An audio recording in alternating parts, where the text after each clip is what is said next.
Yes, welcome to the second night. Welcome to our second dose of Howard Phillips Lovecraft's letters.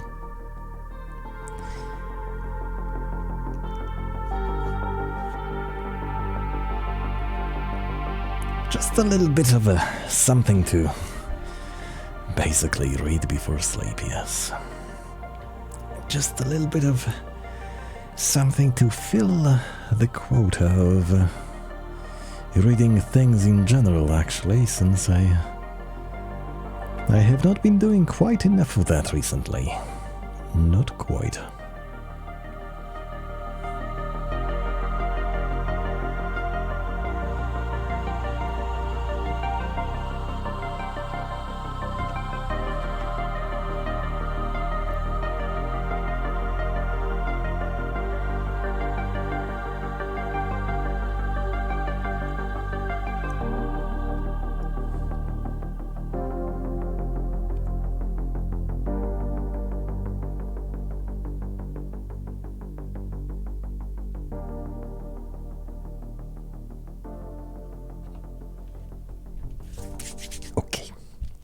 So, we are on page 10, I believe, of this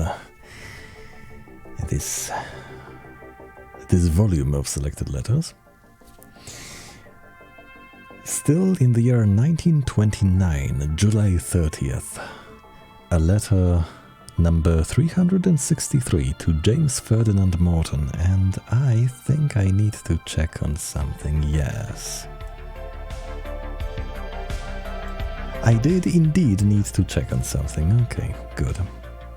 Should be a little bit better now. The triggeroid, yes.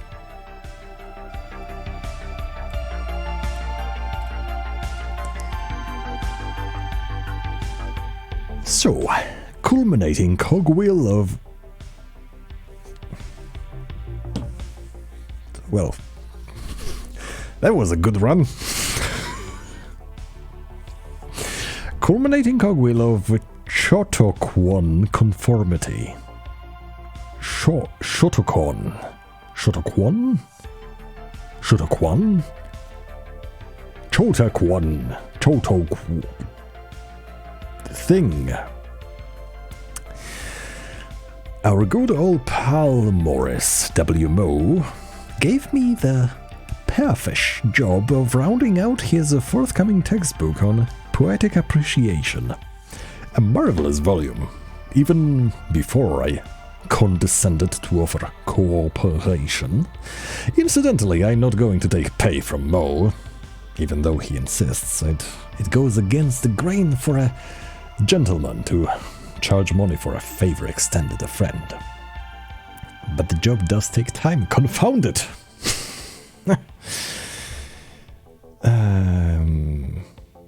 Yes, that's the problem with work. You may not want to be remunerated for it, but it's still gonna eat up your time nonetheless.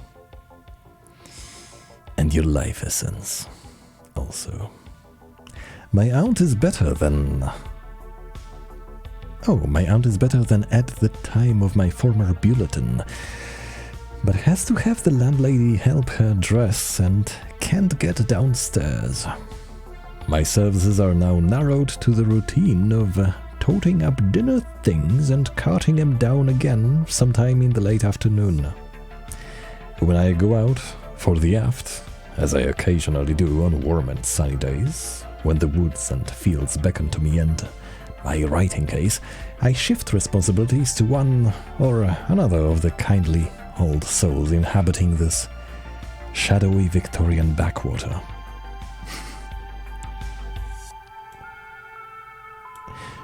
Shadowy Victorian backwater. That's a very nice way to call your place of living. Or wait a second, or maybe it is nice. Shadowy is actually possibly good. especially when uttered by Lovecraft, and backwater does not. Yeah, I think Lovecraft would be using this word in a good meaning of it. Kind of a calm, a little bit behind the scenes that were usually associated with crowd, commotion, din. See, I remember that word from one of his writings. Yeah, things that Lovecraft was not overly fond of.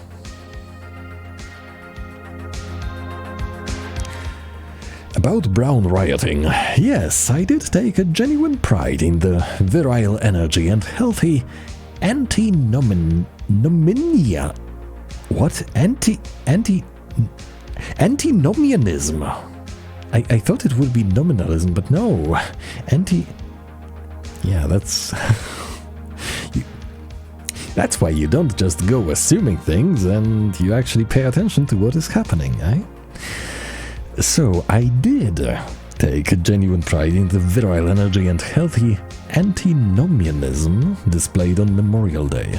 We are not quite a decade yet when unbroken Nordic spirits can take a fling of that sort, and the stultifying oppressiveness of routine and deadening discipline.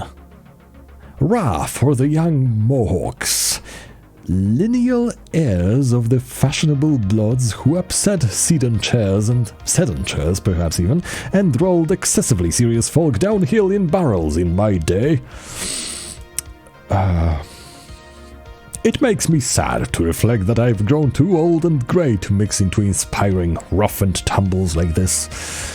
I'd love to crack skulls in the name of free individualism and smash office appliance shop windows as a symbolic nose-thumbing at the age of commerce, machines, timetables, and aeroplane-speeded cosmic tail-chasing.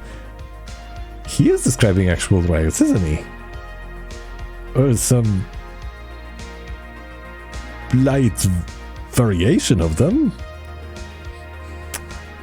Antinomianism displayed on Memorial Day in 1920. We could possibly find this in old mention of this, perhaps in old newspapers.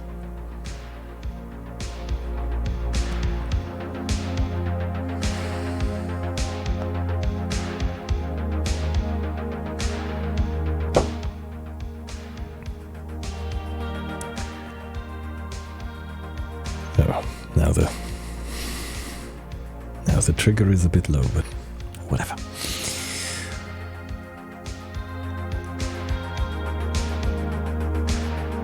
Yes. Whoopee! I'll wager Dean Mason was damned sorry he had to go through the gesture of expelling those virile young bucks as a sop to the cursed tyrants of convention and uniformity. Here's hoping the boys do better next year. Plowing up the new airport, burning the Rotary Club, and ducking a score of mill owners and efficiency experts in the most oil-polluted spot in the Providence River. Well, fighting oil pollution is for once something that we could all, perhaps, sign ourselves under. Sing ho for simplicity, strength, lusty freedom.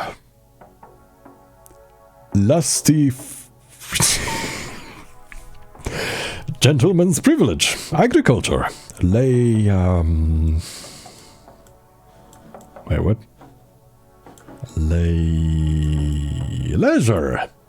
and the square-rigged India trade.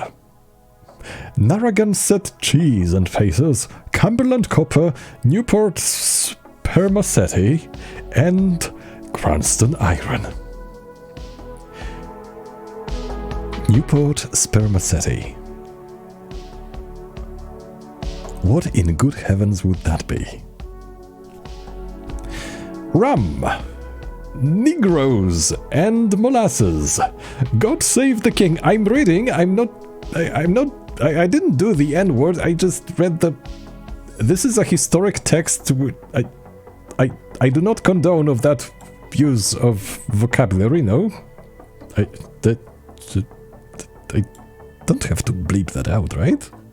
I think. You kinda never know on Twitch. Well, we're gonna see, yes. By the way, some recent heroics of mine on the departed glories of 1904 are about to be seen by every member of the U of Wiz class of '04. How come? This way. Mo told me he was going to prepare a festive booklet to give each member of the class, commemorating the 2050 anniversary, and the idea of '04 memories moved me to write him a reminiscent letter about old days and ways.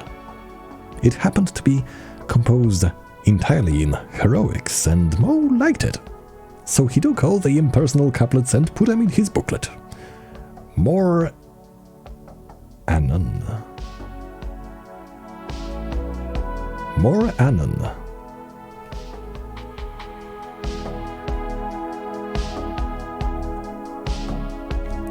You're... Oh... I made a mental note to check those abbreviations. And that mental note got... quietly shredded into small, tiny little pieces, yes.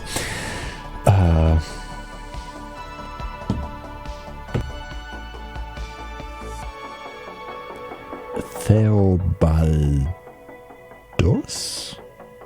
Yeah. Yeah, you have the...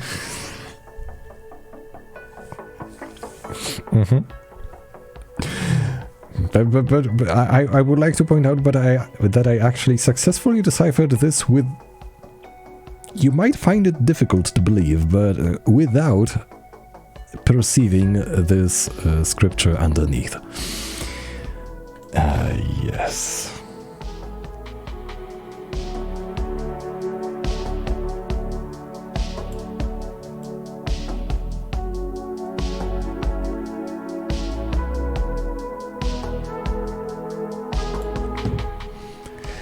Okay, on to July 31st, 1929. Letter number 364 to Miss Elizabeth Toldridge. Dear Miss Toldridge, as for the archaisms and inversions whose elimination I am advising, I really do not think you will miss them as much as you imagine. Certainly straightforward verse will soon come to feel like poetry to you, since the poetic essence is not a superficial thing of outward trappings, but a deeply seated type of pattern and symbolic vision, whose force is all the greater for simple and unbedizened formulation.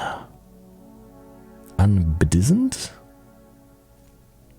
So much more effective will you find this sincere way of writing that in time it is the artificial and inverted sort of thing which you will consider ineffective and unpoetic. The revolt against artificiality of diction began very far back, but was slow in gaining headway. Wordsworth violently attacked the pseudo-classicism of 18th century verse and made great headway against inversions. Indeed, despite the crop of new and still tawdrier affectations which Victorianism produced, we may still give the Victorian bards credit for improving on the Georgians in the one matter of inversions. In a numerical count, it is clear that Tennyson, Browning, Arnold, Morris, Swinburne, and etc. I think this is an old writing of etc. Say far fewer inversions per 100 lines than Addison, Pope, Young, Thompson, and Goldsmith. They undeniably came measurably closer, though not very close, alas, to the living speech of cultivated people.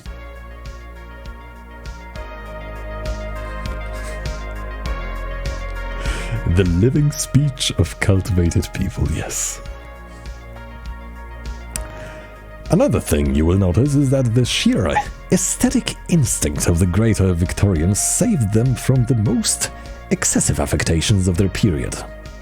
Even when artificialities were freely permitted, some inward prompting of sensitive taste prevented bards of the very first rank from overindulging in them beyond very moderate limits. To use a paradox, Tennyson was not half so Tennysonian as his lesser imitators.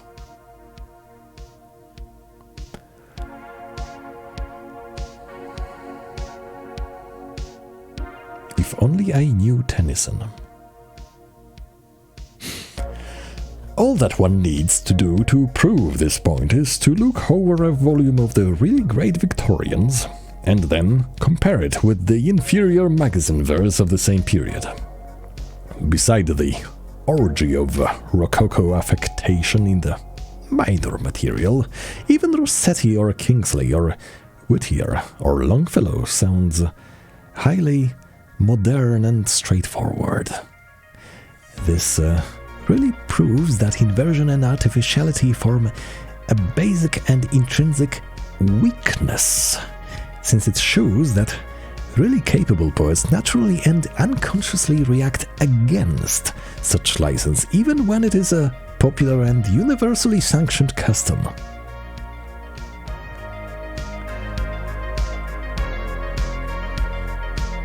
Artificial poetic diction is a direct departure from that spontaneous reflection of real life and feeling which constitutes true poetry. Essentially, it doesn't mean anything.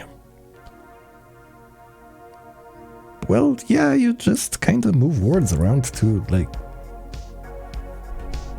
To what? To what purpose do you do that, indeed? To sound more refined?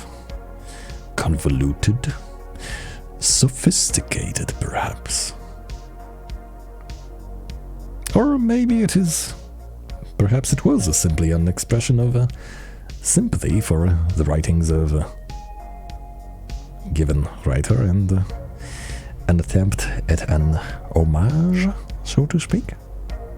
Yes, I am well aware that you kinda are supposed to pronounce that homage, and yet I kinda like the alternative take on the pronunciation of that word a little bit more. Anyway, the final revolt against artificiality seems to have begun in those chaotic and transitional 90s, when all extremes met. Some of the bards, like Wilde and Dawson, clung rather belatedly to the outworn languors of the hothouse school, but Kipling was an immeasurably healthy influence in breaking the spell. Gradually we see that serious poets begin to drop the affected archaisms and inversions almost instinctively, before any formal critical precepts on the subject are formulated. Francis Thompson and A.E. Housman have very few. As the 20th century gains headway, we find the practice of a straightforward diction conscious and triumphant, so that virtually no major work since 1910 has had any dominant idiom other than that of natural and living conversation. I know one person that would be quite fond of such development in literature.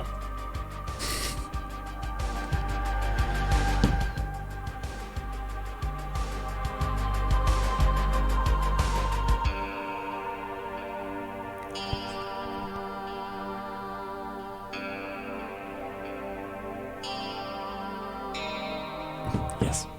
Textbooks now begin to enunciate the precept, and teachers caution their classes against the use of Baroque phraseology. A very necessary caution, since, of course, the final changes of such recency that the bulk of the models in any curriculum must necessarily belong to the ages of artificiality. You can find an excellent summary of the whole thing in one of those convenient little 5 cent. 5 cent? 5 cent Haldimand Julius Blue Books. Number 514. Clement Wood's Hints on Writing Poetry. You could buy something for 5 cents? Like a small booklet or of some sort?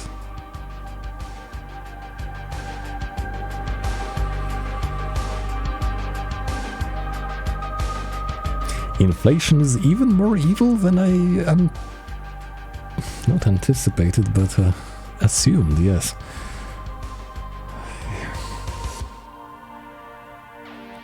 A 5.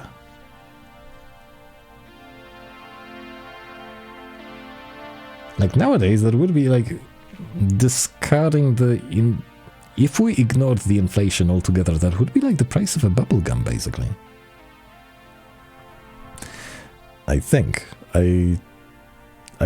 for that price you can still buy bubblegum locally. I'm not sure how the prices in America go. Like they might be a little bit different. I think that booklet would interest you, as would other booklets of the series.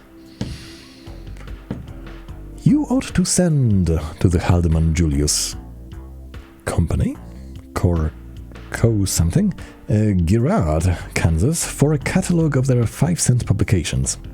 Incidentally, the revision job I am doing now is on a splendid poetical handbook, a treatise on the appreciation of poetry, by a Wisconsin high school teacher.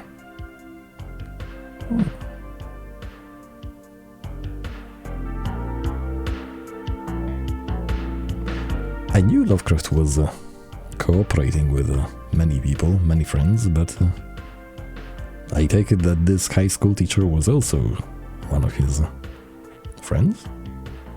Or was he actually commissioned to do that?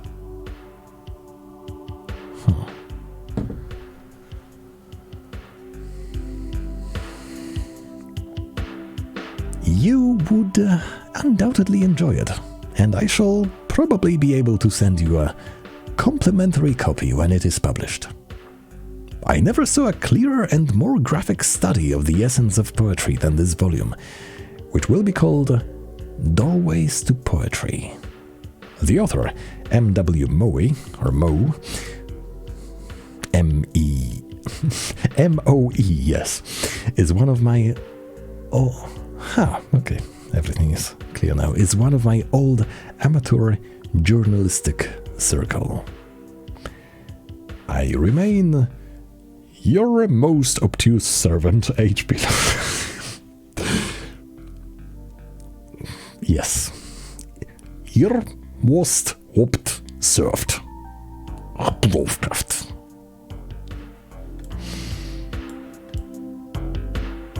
And this one will be how long?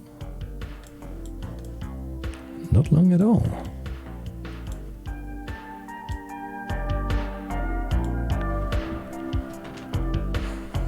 Alright. Numero 365. To Miss Elizabeth Toldridge. Again. Onset, Cape Cod, August the 14th, 1929. Dear Miss Toldridge, your letter with enclosures arrived just as I was leaving the house for my Cape Cod trip. Hence I am enabled to reply amidst the comparative leisure of hokey playing from the piled-up revision work at home. I met young Long and his parents in ancient New Bedford, and we all did that quaint old port rather fully. We did that quaint old port. So you paid it a proper visit, I'm guessing. The waterfront streets are still ineffably quaint, despite the decline of the whaling industry, and the little seaman's Bethel on Johnny Cake Hill, described in Melville's Moby Dick, is absolutely unchanged in every particular. Of chief interest, perhaps, is the Great Whaling Museum with its vast rotunda containing a perfect copy of an old-time New Bedford whaler. An absolute facsimile in every respect save reduced size and open for the inspection of visitors. Nothing has ever given me so perfect a glimpse of old Yankee maritime color as this unusual exhibit. Though there is a real whaling ship open as a museum some distance from New Bedford, a thing I must see sometime. From New Bedford we came north through the very picturesque old seaport villages of Mattapoisett,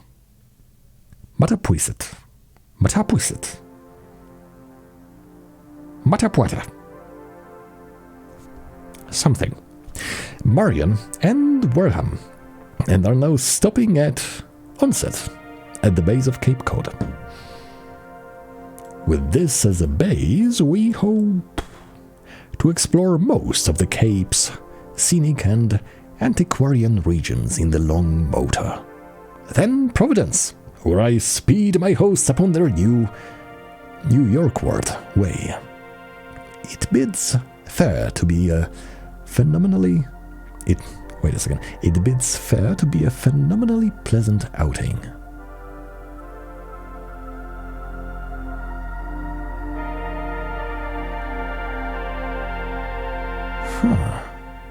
It bids fair. Wait a second. Give me just a moment. I need to make an actual note of this. This is an interesting one.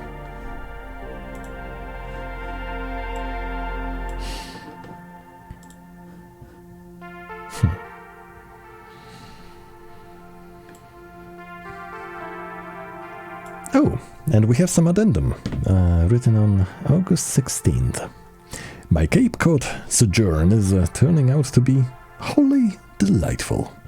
Wednesday we made a circuit off even the lower arm of the Cape, taking in Sandwich, Barnstable,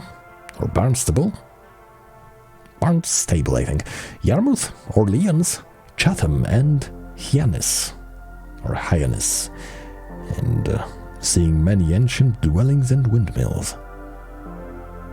Of all the towns, Sandwich is the most fascinating, with its old white steeple colonial houses spreading common old mill and brook, and the general air of a well-preserved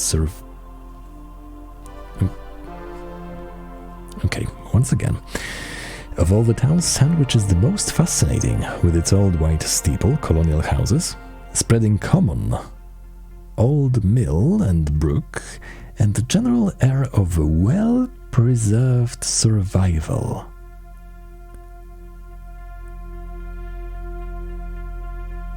A general air of well-preserved survival. That is a certainly different way of phrasing things. Yesterday we went to Woods Hole and explored the US Government Marine Museum. Tomorrow we shall edge toward Providence, where, alas, the longs can stop but briefly. I remain your most observed Lovecraft. Yes.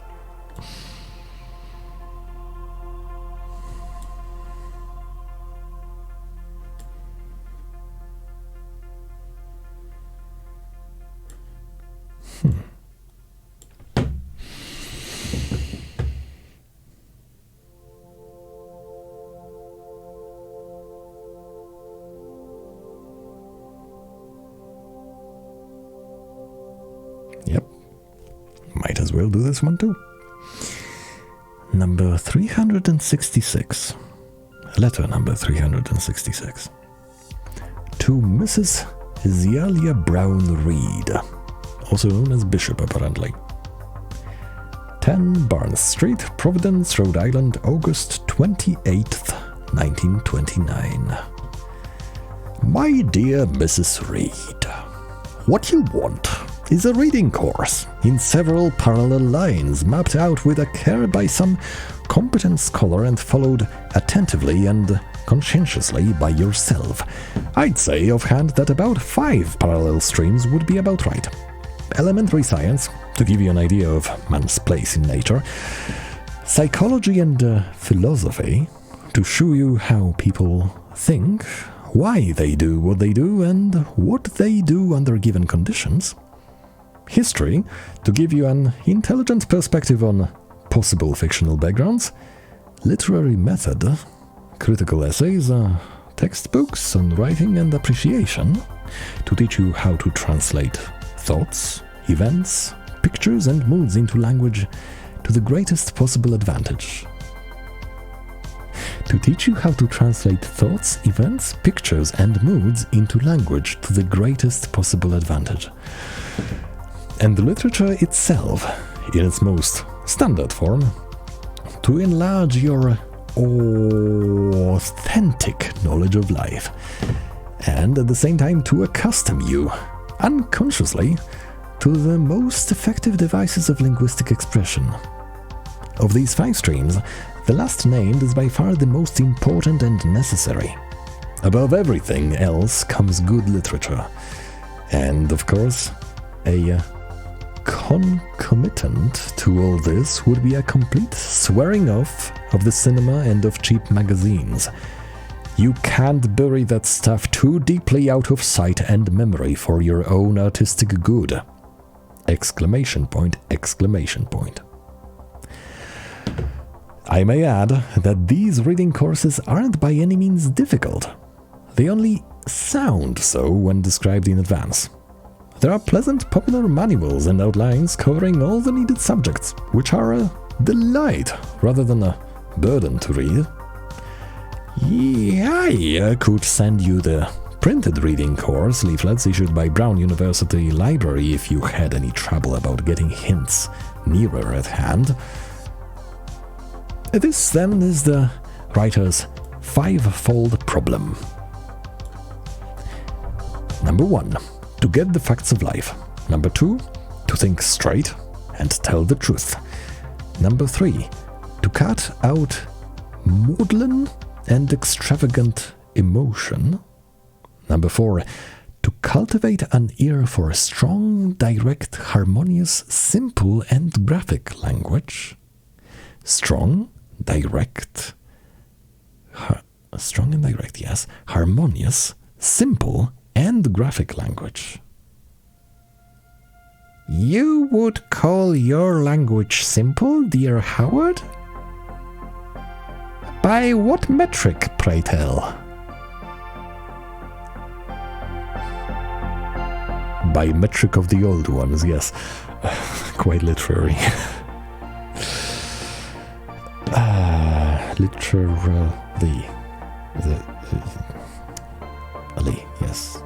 Yes. And number 5, to write what one really sees and feels.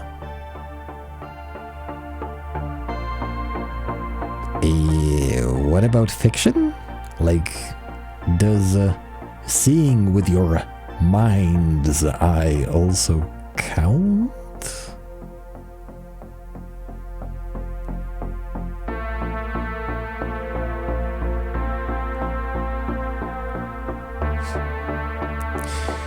Ihre Wurst obt served.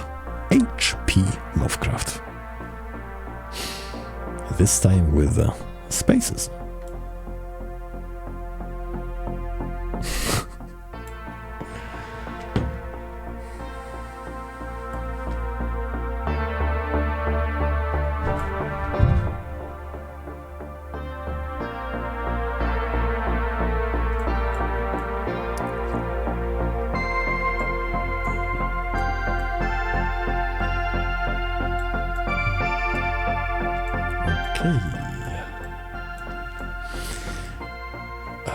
No, I didn't mean to touch you. So the next one is rather long, as you may have caught,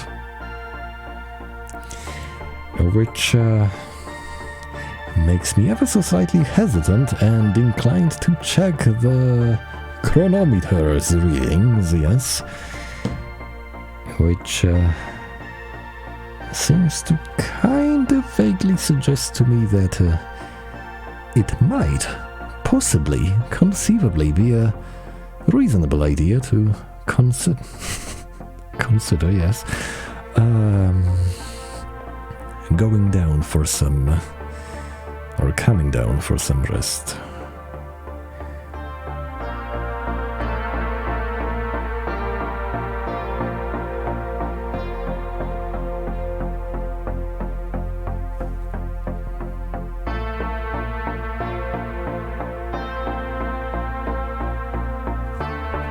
Yep, I think I'm going to do just that.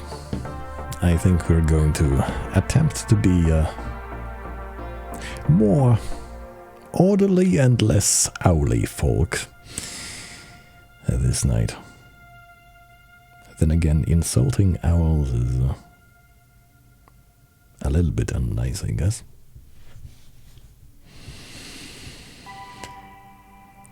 Can you reasonably stand in opposition to the circadian rhythm and still flourish and blossom?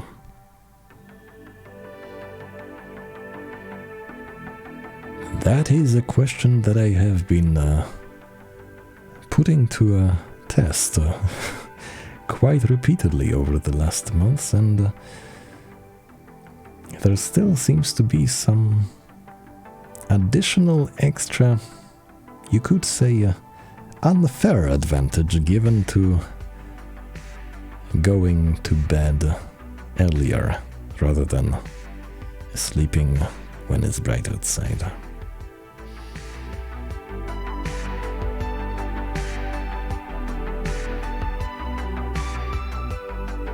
And even though I know that, even though I am equipped with the vague understanding of that fact, the thing that I would call fact at this point, or at least a very high probability thing,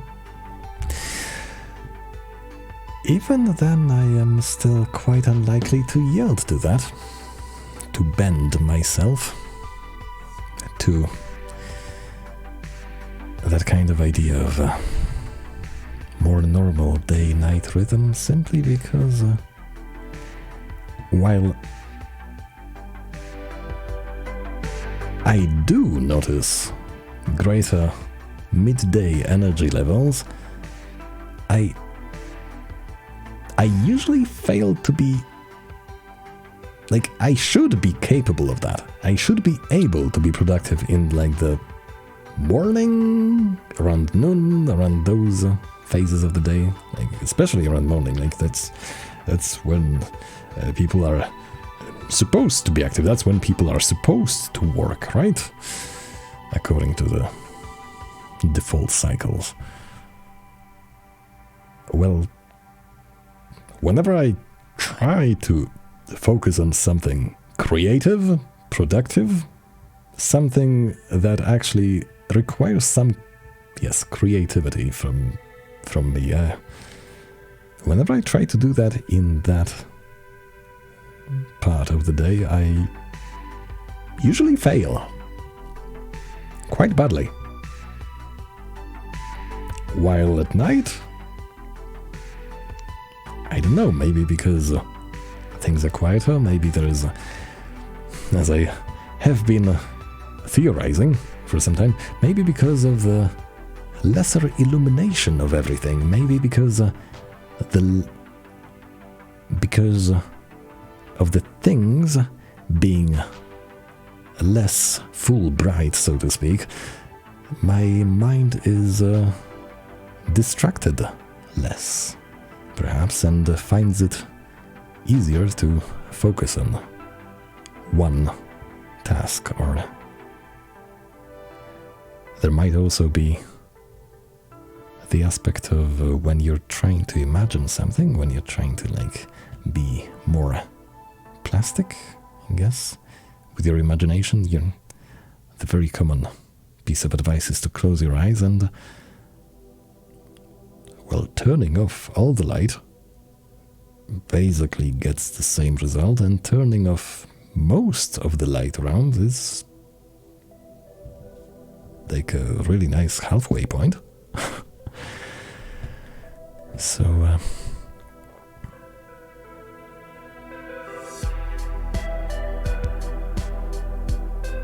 it's kind of evil. I kind of don't like this way that things are, that I could have a little bit more energy if I went to bed earlier, but at the same time I will be skipping on the period of time where I actually am thinking better, basically.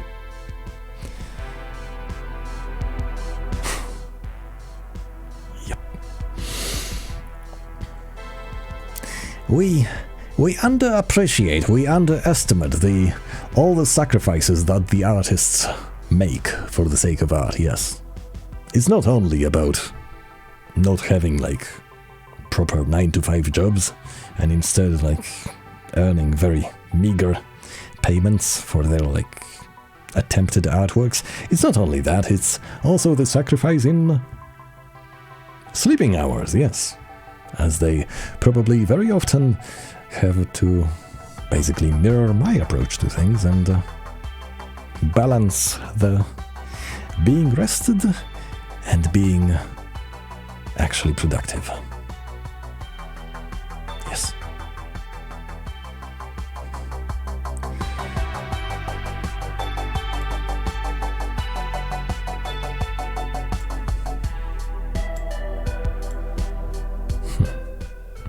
So yes, just to reiterate, as I also try to still dabble in some writing every now and then, I should be getting the facts of life.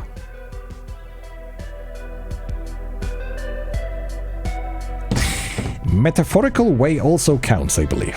Yes, to think straight and tell the truth.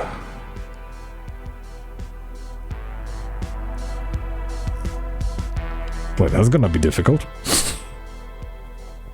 The thinking straight part might actually be more difficult than even than the telling the truth part, because telling the truth is like you could,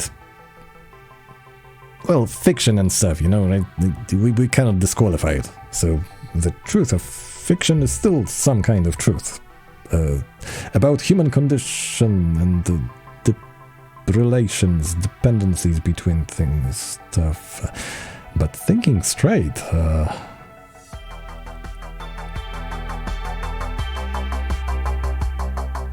I know at least one person that would very readily affirm that that is not my forte. That is not my strength. And to cut out maudlin and extravagant emotion. Right. Make a note. Maudlin. Need to check that later. Cut out extravagant emotion.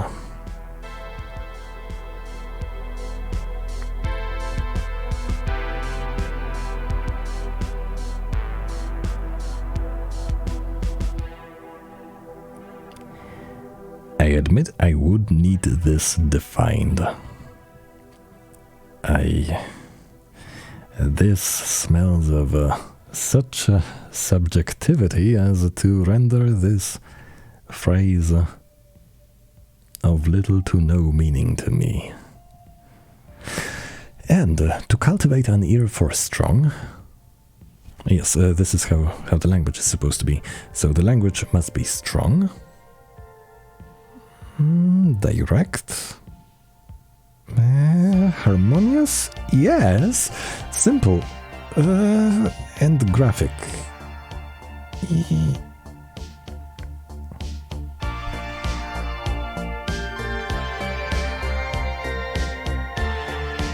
There will be problems trying to adhere to this. There will be problems. And number 5, to write what one really sees and feels.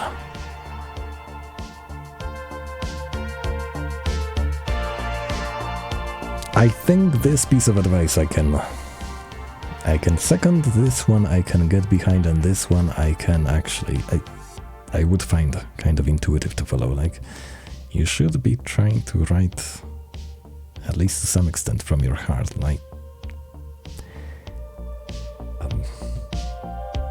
trying to write something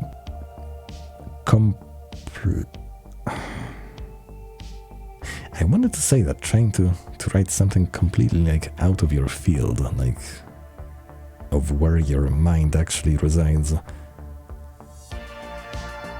Well, it could still be an interesting challenge.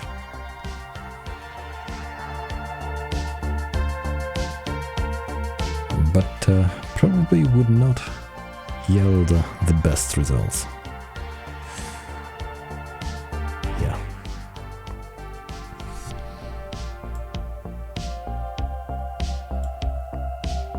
Okay. So, this overly long and ranty closure shall, I think, be dragged to a final end right now.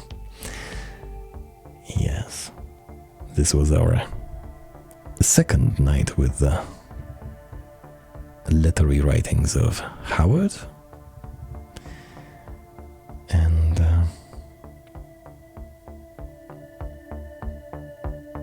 this is one thing that we can depend on me continuing, I think. Even though whenever I promise something, I usually fail to actually deliver on said promise, or given promise, yes.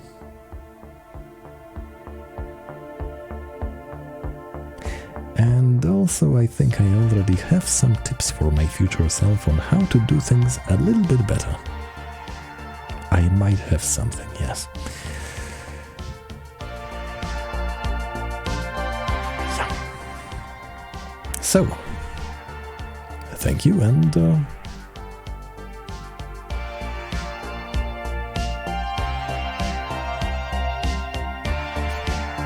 have a good period of time until our next meeting. Yes.